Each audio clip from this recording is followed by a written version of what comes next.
ತಾಯಿಯಾದವರು ಮಕ್ಕಳ ಪಾಲಿಗೆ ಜೀವ ಆಗಿರ್ತಾಳೆ. ಆದ್ರೆ ಇಲ್ಲಿಬ್ರು ತಾಯಂದಿರು ಪ್ರಿಯಕರರೇ ಜೀವವಾಗಿ ಹೋಗಿದ್ರು.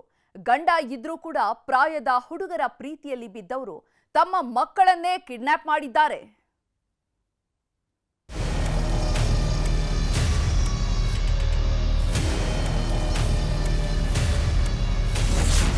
ಪ್ರಾಯದ ಹುಡುಗರ ಹುಚ್ಚು, ಮಕ್ಕಳ ಕಿಡ್ನಾಪ್. ಗಂಡನ ಬಿಡೋಕೆ ರೆಡಿ, ಕಥೆ ರೆಡಿ ಮಾಡಿದ್ಲು ಆಂಟಿ. ಅಲೆಲೆಲೆಲೆ, ಇವರು ಕಂಡ್ರಿ ನಿಜವಾದ ತಾಯಂದಿರು. ಭೂಮಿಯೆಲ್ಲ ಸುತ್ತಾಡಿದ್ರು, ಇವರಂತಹ ಮಾಸ್ಟರ್ ಪೀಸ್ ಎಲ್ಲೂ ಸಿಗಲ್ಲ ಬಿಡಿ. ಮೋಸ್ಟ್ಲಿ ಆ ಬ್ರಹ್ಮದೇವ ಸಿಕ್ಕಾಪಟ್ಟೆ ಫ್ರೀ ಇದ್ದಾಗ ಈ ಇಬ್ಬರು ಚಿಣಿಮಿಣಿ ಚಿತ್ರಾಂಗಿಣಿಯರನ್ನ ಸೃಷ್ಟಿ ಮಾಡಿದ್ದ ಅನ್ಸತ್ತೆ. ಮುಖ ಎತ್ತಿ ನೋಡ್ತಿಲ್ಲ, ಆ ಕಡೆ ಈ ಕಡೆ ಕಣ್ಣಾಡಿಸ್ತಿಲ್ಲ, ಸ್ಮೈಲ್ ಪ್ಲೀಸ್ ಅಂದ್ರೂ ಕತ್ತು ಆಡಿಸ್ತಿಲ್ಲ. ಅದ್ ಹೇಗೆ ಕ್ಯಾಮರಾ ನೋಡ್ತಾರೆ ಹೇಳಿ? ಮಾಡಿದ್ದು ಮಣ್ಣು ತಿನ್ನೋ ಕೆಲಸ. ಮದುವೆಯಾಗಿ ಮೂರು ಮಕ್ಕಳಿದ್ರು. ಪ್ರಾಯದ ಹುಡುಗರ ಹುಚ್ಚು ನೆತ್ತಿಗೇರಿತ್ತು. ಎಳೆ ವಯಸ್ಸಿನ ಹುಡುಗರ ಸಂಘ ಶುರುವಾಗ್ತಿದ್ದಂತೆ ಗಂಡ ಅನಿಸಿಕೊಂಡವ ವೇಸ್ಟ್ ಬಾಡಿ ಆಗೋಗಿದ್ದ. ಆಗ್ಲೇ ನೋಡಿ ಕಿಡ್ನಾಪ್ ಪ್ಲಾನ್ ಮಾಡಿದ್ದು. ಹೇಗೂ ಕಟ್ಮಸ್ತಾಗಿರೋ ಹುಡುಗರು ಸಿಕ್ಕವರೇ. ಕೈ ತುಂಬಾ ಕಾಸ್ ಮಾಡ್ಕೊಂಡು ಇವರ ಜೊತೆ ಎಸ್ಕೇಪ್ ಆದ್ರೆ ಲೈಫು ಜಿಂಗಾಲಾಲ ಅಂತ ಪ್ಲಾನ್ ಮಾಡಿದವರು ಈಗ ಲಾಕ್ ಆಗಿದ್ದಾರೆ.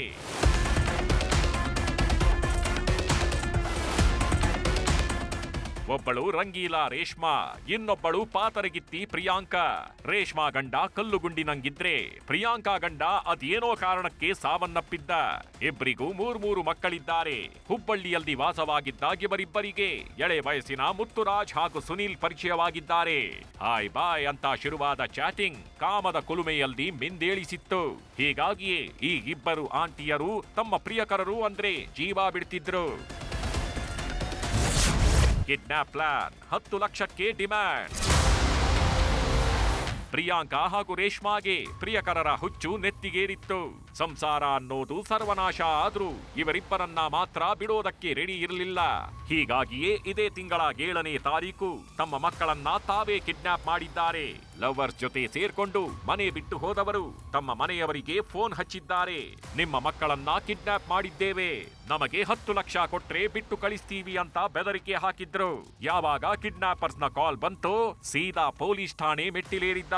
ಧಾರವಾಡದ ವಿದ್ಯಾಗಿರಿ ಪೊಲೀಸ್ ಠಾಣೆಯಲ್ಲಿ ದೂರು ದಾಖಲಾಗ್ತಿದ್ದಂತೆ ಅಸಲಿ ಕತೆ ತೆರೆದುಕೊಳ್ಳೋದಕ್ಕೆ ಶುರುವಾಗಿದೆ.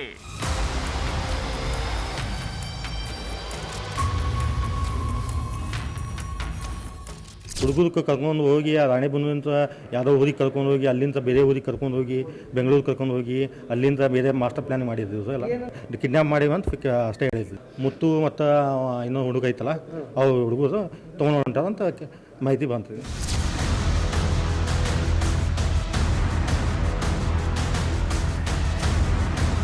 ತನಿಖೆ ಶುರು ಮಾಡಿದ ಪೊಲೀಸರು ಗೋವಾ, ಮಹಾರಾಷ್ಟ್ರ, ಹೈದರಾಬಾದ್ನಲ್ಲಿ ಹುಡುಕಾಡಿದ್ರು. ಆರೋಪಿಗಳ್ಯಾರೂ ಸಿಕ್ಕಿರ್ಲಿಲ್ಲ.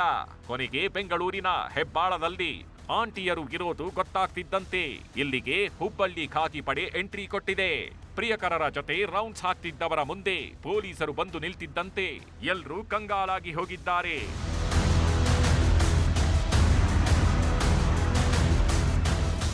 ಒಂದೇ ಪ್ರಕರಣದಲ್ಲಿ ಒಟ್ಟು 8 ಜನ ನಾಪತ್ತೆಯಾಗಿರುವಂಥದ್ದು ಕಂಡುಬರುತ್ತೆ. ಅದರಲ್ಲಿ ಅಣ್ಣ ತಮ್ಮಂದ್ರ ಹೆಂಡತಿಯರು ಇಬ್ಬರು, ಮತ್ತು ಪ್ರತಿ ಹೆಣ್ಮಕ್ಳಿಗೆ 3 ಜನ ಮಕ್ಕಳು, ಒಟ್ಟು 6 ಜನ ಮಕ್ಕಳು ಮತ್ತು 2 ಹೆಂಗಸರು ನಾಪತ್ತೆಯಾಗಿದ್ದಾರೆ ಅಂತಂದು ಕಂಪ್ಲೇಂಟ್ ಆಗುತ್ತೆ.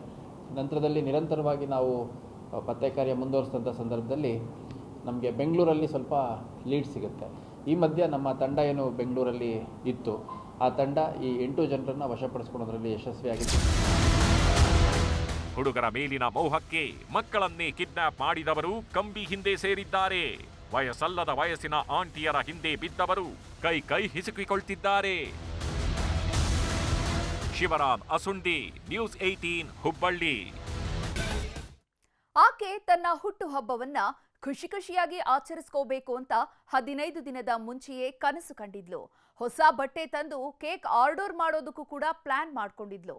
ಅಷ್ಟರೊಳಗೆ ಬೆಂಕಿ ರೂಪದಲ್ಲಿ ಬಂದ ಯಮ ಅಟ್ಟಹಾಸ ಮೆರೆದಿದ್ದಾನೆ.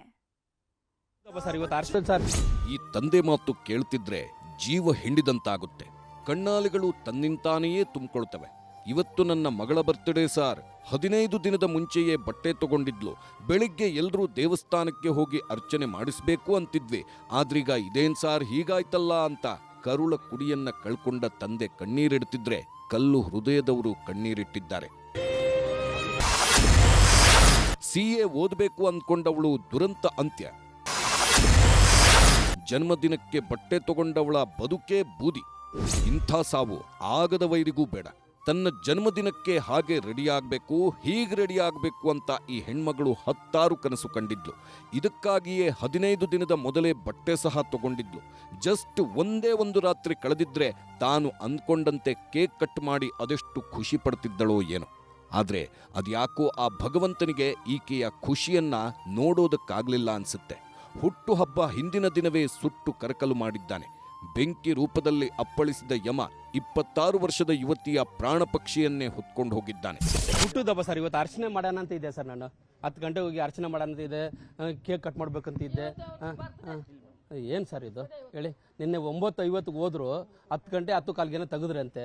ಹೆಂಗ್ ಸರ್ ಫೈರ್ ಅಷ್ಟ 20 ಜನ ಕೆಲಸ ಮಾಡಿ ನಮ್ಮ ಮಗಳು ಮಾತ್ರ ಹೆಂಗ್ ಸಿಕ್ಕಾಕೊಂಡ್ಲು ಸರ್? ಏನು ನ್ಯಾಯ ಅಲ್ವಾ ಸರ್ ಇದಕ್ಕೆ? ನಮ್ಮ ಮಗಳು ಅವರೇ ಸರ್ ದೇವರು, ನನಗೆ ಅವರೇ ಸರ್ ನನಗೆ ದೇವರು. 2 ಗಂಟು 1 ಹೆಣ್ಣು ಸರ್, ಲಾಸ್ಟ್ ಮಗಳು ಸರ್ ಅವಳು. ಬಟ್ಟೆ ಎಲ್ಲ ತಗೊಂಡು ಸರ್ 15 ದಿನ ಮುಂಚೆ ತಗೊಂಡಿದ್ದು ಸರ್. 15 ದಿನ ಮುಂಚೆ ತಗೊಂಡು ನಾನು 1,000 ರೂಪಾಯಿ ಕೊಟ್ಟು ನಮ್ಮ ಕೇಕ್ ಕಟ್ ಮಾಡಿ ಇಟ್ಕೊಳ್ಳಮ್ಮ ನಾನು ಅಂದ್ಬಿಟ್ಟು ಹೇಳಿದೆ ಸರ್ ನಾನು. ರಾಜಾಜಿನಗರದ ರಾಜ್ಕುಮಾರ್ ರಸ್ತೆಯಲ್ಲಿರೋ EV ಸ್ಕೂಟರ್ ಶೋರೂಮ್ನಲ್ಲಿ ಇದೇ ಪ್ರಿಯಾ ಅಕೌಂಟೆಂಟ್ ಆಗಿ ಕೆಲಸ ಮಾಡುತ್ತಿದ್ಲು. ಮುಂದೆ CA ಮಾಡಬೇಕು ಅಂತಾನು ಕನಸು ಕಂಡಿದ್ದಳು. ಆದ್ರೀಗ ದುರ್ವಿಧಿ ಮನೆಯ ಬೆಳಕನ್ನೇ ಕಿತ್ಕೊಂಡು ಹೋಗಿದೆ. ಶೋರೂಮ್ಗೆ ಏಕಾಏಕಿ ಬೆಂಕಿ ಬೀಳುತ್ತಿದ್ದಂತೆ ಎಲ್ಲಾ ಸಿಬ್ಬಂದಿ ಓಡಿ ಹೋಗಿದ್ದಾರೆ. ಆದ್ರೆ ಪ್ರಿಯಾಗೆ ಮಾತ್ರ ಹೊರಗೆ ಹೋಗೋದಕ್ಕೆ ಆಗಲೇ ಇಲ್ಲ. ಬೆಂಕಿಯ ಕೆನ್ನಾಲಿಗೆ ಎಲ್ಲಾ ಕಡೆ ಆವರಿಸುತ್ತಿದ್ದಂತೆ ಅಲ್ಲೇ ಸುಟ್ಟು ಕರಕಲಾಗಿದ್ದಾಳೆ.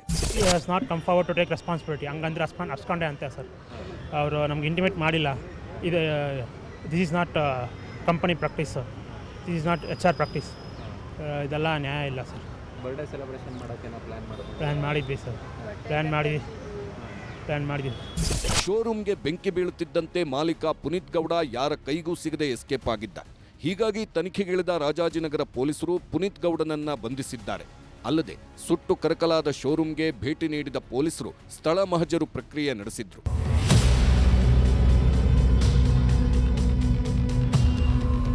ಒಂದ್ ಕಡೆ ಜೀವ ಹೋದ್ರೆ ಇನ್ನೊಂದು ಕಡೆ ಸರ್ವಿಸ್ಗೆ ಕೊಟ್ಟ ಬೈಕ್ಗಳು ಸಹ ಭಸ್ಮವಾಗಿವೆ. ಮಂಜುನಾಥ್ ಅನ್ನೋರು 1 ವಾರದ ಹಿಂದಷ್ಟೇ EV ಬೈಕ್ ಖರೀದಿಸಿದ್ರು. ಆದ್ರೆ ಬ್ಯಾಟ್ರಿ ಸಮಸ್ಯೆ ಇದೆ ಅಂತ ಸರ್ವಿಸ್ಗೆ ಕೊಟ್ಟಿದ್ರು. ನಿನ್ನೆ ಮಧ್ಯಾಹ್ನ ಫೋನ್ ಮಾಡಿದ್ದ ಶೋರೂಮ್ ಸಿಬ್ಬಂದಿ 6 ಗಂಟೆಗೆ ಬಂದು ಬೈಕ್ ತಗೊಂಡು ಹೋಗಿ ಎಂದಿದ್ರಂತೆ. ಹೀಗಾಗಿ ಶೋರೂಮ್ಗೆ ಬರ್ತಿದ್ದಂತೆ ಧಗಧಗಿಸೋ ದೃಶ್ಯ ಕಣ್ಣಿಗೆ ಬಿದ್ದಿದೆ. ಬೈಕ್ ಹೋದ್ರೂ ಪರವಾಗಿಲ್ಲ, ಒಂದು ಪ್ರಾಣ ಹೋಯ್ತಲ್ಲ ಅಂತ ಮರುಗಿದ್ದಾರೆ. ಒಂದಿನಕ್ಕೆ ಬ್ಯಾಟ್ರಿ ಡೌನ್ ಆಗಿಬಿಡ್ತಿತ್ತು. ಏನು ಪ್ರಾಬ್ಲಮ್ ಇದೆ ನೋಡಿ ಮೇಡಮ್ ಅಂತ ನಾನು ಗಾಡಿ ತಂದುಕೊಟ್ಟೆ. ಹಂಗಾಗಿ ಹೊಸ ಗಾಡಿ ಯಾಕೆ ಹಿಂಗಾಗುತ್ತೆ ಮೇಡಮ್ ಅಂತ ಕೇಳಿದಾಗ ಅವ್ರು ಕಂಪ್ಲೇಂಟ್ ರೈಸ್ ಮಾಡಿ ಮ್ಯಾನೇಜರ್ ತನಕ ಹೋಗಿದೆ. ಇನ್ನೂ ಏನು ಪ್ರಾಬ್ಲಮ್ ಇದ್ರೆ ಬ್ಯಾಟ್ರಿ ಚೇಂಜ್ ಮಾಡಿ ಕೊಡಿ ಅವ್ರಿಗೆ ಅಂತ ಹೇಳಿದರು. ಅಷ್ಟು ಸಾಯಂಕಾಲ ಬರೋಷ್ಟೊತ್ತಿಗೆ ಏನೋ ಪ್ರಾಬ್ಲಮ್ ಆಗಿದೆ. ಮಧ್ಯಾಹ್ನ 4 ಗಂಟೆಗೆ ಅವರೇ ಹೇಳಿದರು, ಗಾಡಿ ಎಲ್ಲ ರೆಡಿ ಮಾಡಿದ್ವಿ ತೊಗೊಂಡೋಗಿ ಅಂತ ಹೇಳಿದರು. ಬರೋಷ್ಟೊತ್ತಿಗೆ ಹಿಂಗಾಗಿದೆ ಸರ್, ಬೇಜಾರಾಗಿದೆ. ಗಾಡಿ ಹೋಗಲಿ ಏನೋ ಆಗಲಿ, ಮನುಷ್ಯ ಒಬ್ಬರು ಡೆತ್ ಆಗಿದ್ದಾರಲ್ಲ, ಅದು ತುಂಬ ನೋವಿದೆ ಪಾಪ. ಸ್ಟಾಫ್ ಒಳ್ಳೆ ಸ್ಟಾಫು. ಶೋರೂಮ್ಗೆ ಬೆಂಕಿ ಬಿದ್ದಿದ್ಯಾಕೆ ಅನ್ನೋದು ಇನ್ನೂ ಗೊತ್ತಾಗಿಲ್ಲ. ಹೀಗಾಗಿ FSL ತಜ್ಞರು ಹಲವಾರು ಸ್ಯಾಂಪಲ್ಗಳನ್ನ ಕಲೆಕ್ಟ್ ಮಾಡ್ಕೊಂಡು ಹೋಗಿದ್ದಾರೆ. ಒಟ್ನಲ್ಲಿ ಬೆಂಕಿ ಅವಘಡಕ್ಕೆ ಪಾಪದ ಹೆಣ್ಮಗಳು ಬಲಿಯಾಗಿದ್ದು ಮಾತ್ರ ದುರಂತ. Muniraju, crime bureau, news 18 Bengaluru. ರಾಜ್ಯದಲ್ಲಿ BPL ಕಿಚ್ಚು ಹೊತ್ತಿ ಉರಿಯುತ್ತಿರೋ ಹೊತ್ತಲ್ಲೇ ಕಾರ್ಮಿಕರ ಕಾಳಗ ಶುರುವಾಗಿದೆ. 2 ಲಕ್ಷಕ್ಕೂ ಹೆಚ್ಚು ಕಾರ್ಮಿಕ ಕಾರ್ಡ್ಗಳನ್ನ ಸರ್ಕಾರ ರದ್ದು ಮಾಡ್ತಿದ್ದಂತೆ ಆಕ್ರೋಶದ ಜ್ವಾಲೆ ಧಗಧಗಿಸುತ್ತಿದೆ.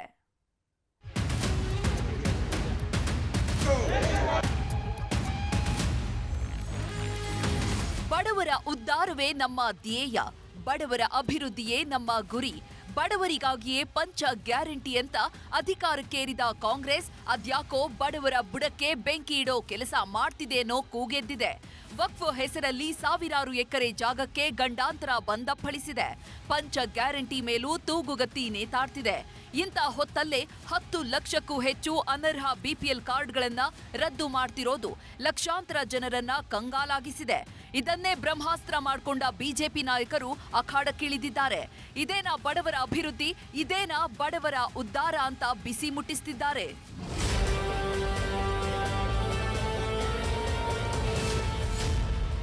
ರಾಜ್ಯದಲ್ಲಿ 10 ಲಕ್ಷಕ್ಕೂ ಹೆಚ್ಚು BPL ಶಾಕ್. ಸರ್ಕಾರ ಹೇಳ್ತಿರೋದೊಂದೇ, ಅರ್ಹ ಬಡವರಿಗೆ ಮೋಸ ಮಾಡಲ್ಲ, ಬಡವರ ಹೆಸರಲ್ಲಿ ಲಾಭ ಪಡಿತಾ ಇರೋ ಶ್ರೀಮಂತರನ್ನ ಬಿಡಲ್ಲ, ಕಾರ್ಡ್ ರದ್ದಾಗಿರೋರೆಲ್ಲರೂ ಕೂಡ ಸ್ಥಿತಿವಂತರೇ ಅಂತ ಕಾಂಗ್ರೆಸ್ ಸಮರ್ಥನೆ ಮಾಡಿಕೊಳ್ತಿದೆ. ಆದ್ರೆ ಆಗ್ತಿರೋದೇ ಬೇರೆ. ಶ್ರೀಮಂತರ ಕಾರ್ಡ್ಗಳು ರದ್ದು ಆಗಿದ್ಯೋ ಇಲ್ವೋ ಗೊತ್ತಿಲ್ಲ, ಆದ್ರೆ ಲಕ್ಷಾಂತರ ಬಡವರ ಕಾರ್ಡ್ಗಳು ಸಹ ರದ್ದಾಗಿವೆ. ಇದೇ ಈಗ ಜನರನ್ನ ಕೆರಳಿ ಕೆಂಡವಾಗಿಸಿದೆ. ಹೋದಲ್ಲಿ ಬಂದಲ್ಲಿ ಸರ್ಕಾರಕ್ಕೆ ಹಿಡಿ ಶಾಪ ಹಾಕ್ತಿದ್ದಾರೆ. ಕ್ಯಾನ್ಸಲ್ ಆಗಿದೆ, ಕೊಡಲ್ಲ ಮಕ್ಕಿನ ಅಂತ ಹೇಳಿರು. ಊಟ ಆಫೀಸಿಗೆ ಹೋಗುಂದ್ರು. ನಮಗೆ ರೇಷನ್ ಕಾರ್ಡ್ ಬೇಕು ನಮಗೆ ಅಂತ ಕೇಳ್ಕೊಂತೀವಿ. ಸರ್ ಅಕ್ಕಿಯಿಂದನೂ ಎಲ್ಲಾದ್ರಿಂದನೂ ಉಪಯೋಗ ಸರ್. ಇವಾಗ ಏನು ಇಲ್ದಂಗಾಗಿದೆ ಇವಾಗ ನಮ್ಗೆ. ಬಸ್ ಫ್ರೀ ಅಂತ ಕೊಟ್ಬಿಟ್ಟು ರೇಷನ್ ಕಾರ್ಡ್ ಕೊಡ್ಲಿಲ್ಲ ಅಂದ್ರೆ ಹಾಸ್ಪಿಟಲ್ಗೆಲ್ಲ ಹೆಂಗ್ ತೋರ್ಸಕ್ಕಾಗುತ್ತೆ ಸರ್? ಮುಂದಿನ ತಿಂಗಳಿಂದ ಇಲ್ಲ ಅಂತ ಹೇಳಿದ್ದಾರೆ, ಈ ತಿಂಗಳು ಕೊಡ್ತೀವಿ ಅಂತ ಹೇಳಿದ್ದಾರೆ. ಈ ತಿಂಗಳು ಕೊಟ್ಟರು ಮುಂದಿನ ತಿಂಗಳಲ್ಲ ಅಂದ್ರೆ ನಾವು ಸುಮ್ಮನೆ ಇರಲ್ಲ. ಯಾವಾಗ ಬಿಪಿಎಲ್ ಬೆಂಕಿ ರಾಜ್ಯವ್ಯಾಪಿ ಆವರಿಸ್ತೋ ಬಿಜೆಪಿ ನಾಯಕರು ಇದನ್ನೇ ಅಸ್ತ್ರ ಮಾಡ್ಕೊಂಡಿದ್ದಾರೆ. ಕಾರ್ಡ್ ರದ್ದಾದವರ ಮನೆ ಮನೆಗೆ ತೆರಳಿ ಜನರ ಸಮಸ್ಯೆಯನ್ನ ಆಲಿಸುತ್ತಿದ್ದಾರೆ.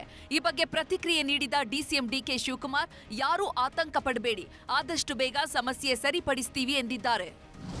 ಕಾಂಗ್ರೆಸ್ ಸರ್ಕಾರ ಬಡವರ ಅನ್ನವನ್ನ ಕೀಳುವಂತ ಒಂದು ಪಾಪದ ಕೆಲಸವನ್ನ ಮಾಡಿದೆ. ಆದ್ರೆ ಬಡವರ ಅನ್ನ ಕಿತ್ಕೊಳ್ತಕ್ಕಂಥ ಶಾಪ ನಿಮ್ಮ ಸರ್ಕಾರಕ್ಕೆ ತಟ್ಟುತ್ತೆ ಅಂತಕ್ಕಂಥದ್ದನ್ನ ಹೇಳಿ ತಕ್ಷಣ ಇದನ್ನ ಸರಿಪಡಿಸಬೇಕು ಅಂತಕ್ಕಂಥದ್ದನ್ನ ಸರ್ಕಾರವನ್ನ ಒತ್ತಾಯವನ್ನ ಮಾಡ್ತಾರೆ. ಯಾರು ಬಡವರು, ನಮ್ಮ ಸರ್ಕಾರ ಇರೋದೇ ಬಡವ್ರಿಗೋಸ್ಕರ. ಇದು ಸ್ವಲ್ಪ ಹೆಚ್ಚು ಕಮ್ಮಿ ಆಗಿದೆ. ಒಂದು ಊರಿಗೆ 10-20 ಆ ಥರ ಆಗಿದೆ. ಅದನ್ನೆಲ್ಲ ಸೆಟ್ರೇಟ್ ಮಾಡ್ಕೊಡ್ತಾ ಇದೀವಿ. ದಯವಿಟ್ಟು ಸಹಕಾರ ಕೊಡಬೇಕು. ಬಿಪಿಎಲ್ ಆಯ್ತು, ಈಗ ಕಾರ್ಮಿಕರ ಕಾರ್ಡ್ ಕಂಟಕ. ಸರ್ಕಾರ ಮಾಡ್ತಿರೋ ಎಡವಟ್ಟುಗಳು ಒಂದೆರಡಲ್ಲ. ದೊಡ್ಡವರು ಕೋಟಿ ಕೊಳ್ಳೆ ಹೊಡೆದ್ರೂ ಕೇಳೋರಿಲ್ಲ. ಆದ್ರೆ ಕಾರ್ಮಿಕ ಕಾರ್ಡ್ನಲ್ಲಿ ಮೋಸ ಆಗ್ತಿದೆ ಅಂತ 2.46 ಲಕ್ಷ ಕಾರ್ಮಿಕ ಕಾರ್ಡ್ಗಳನ್ನ ಅಮಾನತು ಮಾಡಿದ್ದಾರೆ. ಹಾಗಾದ್ರೆ ಯಾವ್ಯಾವ ಜಿಲ್ಲೆಯಲ್ಲಿ ಎಷ್ಟೆಷ್ಟು ಕಾರ್ಮಿಕ ಕಾರ್ಡ್ಗಳು ರದ್ದಾಗಿವೆ ಅಂತ ನೋಡೋದಾದ್ರೆ, ಬಾಗಲಕೋಟೆಯಲ್ಲಿ 2039 ಕಾರ್ಮಿಕ ಕಾರ್ಡ್ಗಳು ರದ್ದಾದ್ರೆ, ಬೆಂಗಳೂರು ನಗರ ಜಿಲ್ಲೆಯಲ್ಲಿ 2967, ಬೆಳಗಾವಿಯಲ್ಲಿ 1136, ಬಳ್ಳಾರಿಯಲ್ಲಿ 1498, ಬೀದರ್ನಲ್ಲಿ 25,759, ವಿಜಯಪುರದಲ್ಲಿ 2097, ಚಿಕ್ಕಬಳ್ಳಾಪುರದಲ್ಲಿ 1242, ಚಿಕ್ಕಮಗಳೂರಿನಲ್ಲಿ 1173, ದಕ್ಷಿಣ ಕನ್ನಡ ಜಿಲ್ಲೆಯಲ್ಲಿ 1076, ದಾವಣಗೆರೆ ಜಿಲ್ಲೆಯಲ್ಲಿ 3659, ಧಾರವಾಡ ಜಿಲ್ಲೆಯಲ್ಲಿ 3503, ಗದಗ ಜಿಲ್ಲೆಯಲ್ಲಿ 3051, ಕಲಬುರಗಿ ಜಿಲ್ಲೆಯಲ್ಲಿ 2280, ಹಾಸನ ಜಿಲ್ಲೆಯಲ್ಲಿ 2266, ಹಾವೇರಿ ಜಿಲ್ಲೆಯಲ್ಲಿ 1,69,180, ಕೋಲಾರ ಜಿಲ್ಲೆಯಲ್ಲಿ 1988, ಕೊಪ್ಪಳ ಜಿಲ್ಲೆಯಲ್ಲಿ 2083, ಶಿವಮೊಗ್ಗ ಜಿಲ್ಲೆಯಲ್ಲಿ 6,900, ಉತ್ತರ ಕನ್ನಡ ಜಿಲ್ಲೆಯಲ್ಲಿ 4,155 ಕಾರ್ಮಿಕರ ಕಾರ್ಡ್ಗಳು ರದ್ದಾಗಿವೆ. ಒಟ್ನಲ್ಲಿ ರಾಜ್ಯದಲ್ಲಿ ದಿನಕ್ಕೊಂದರಂತೆ ವಿವಾದಗಳ ಬೆಂಕಿ ಹೊತ್ತಿಕೊಳ್ತಿದ್ದು, ಬಡವರ ಬುಡಕ್ಕೆ ಕೈ ಹಾಕಿರೋ ಸರ್ಕಾರಕ್ಕೆ ಸಂಕಷ್ಟ ಸುತ್ತಕೊಂಡಿರೋದಂತೂ ಸುಳ್ಳಲ್ಲ.